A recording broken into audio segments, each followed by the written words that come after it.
Joe here from Gear Gravity. I'm going to show you how I top off the fluid on my Shimano. I use mineral oil, hydraulic disc brakes. So this is a 2.5 millimeter, super common.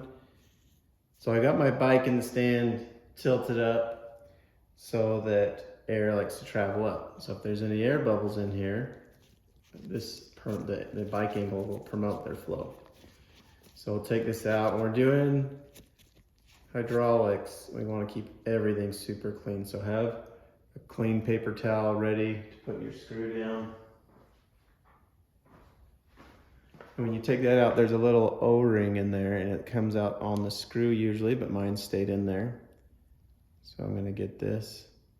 Again, make sure everything stays clean.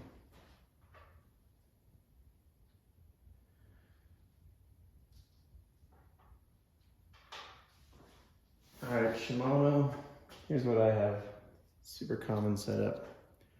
So a reservoir has this plunger, goes inside. So when I fill this full of fluid, and I can put this in there and stop it.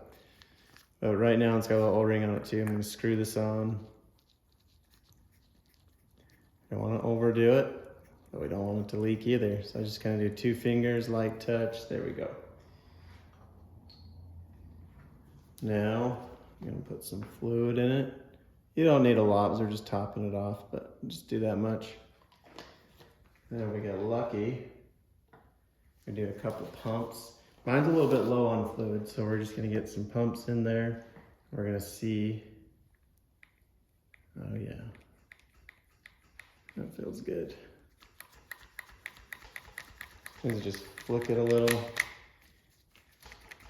And then you can make sure you get all the air bubbles, sometimes tight squeezes, let go. Like to flick, just give that little vibration, get any air bubbles out. All right, the handle feels really good now. And this, I store my bike, I wheelie it up and put it on the wall.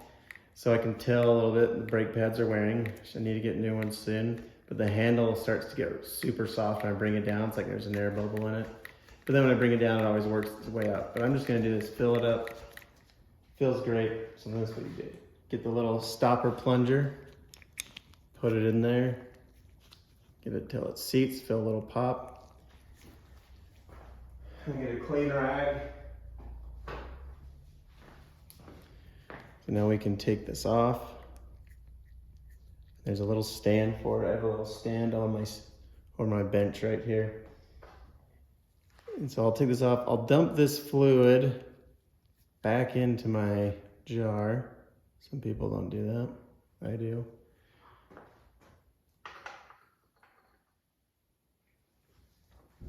All right, we'll get our cap with O-ring.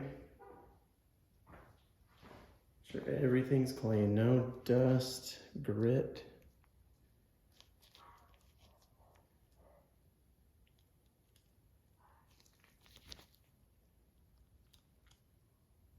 Nice and easy till it catches.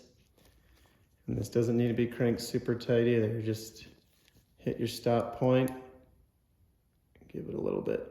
And this is why I have a rag, is I put the screw in. You can see that little extra fluid. Boom, super nice. Handle feels super good. That's it. That's how you top off your fluid. Or if you wanted to bleed your brakes, that's what you do. You put that reservoir on there. Sometimes you get more in depth. You can go to your bleeder screw on the back and you can fill that reservoir way up, and sometimes people will squeeze their brake a little, pump the fluid out through that. If you do that, you want to have a tube or a syringe hooked to the other end so the fluid's not spraying everywhere. Some things I do is I'll put a syringe on that backside full of fluid and I'll force the fluid up through. If you have a stubborn air bubble, that's how you can get rid of it. You can force it through. And then sometimes you go back and forth. Sometimes you leave the syringe on there and you pump, and that will fill the syringe back up, and then you come back through. Sometimes you gotta get creative because those air bubbles, they get really stubborn. Gear Gravity, check us out.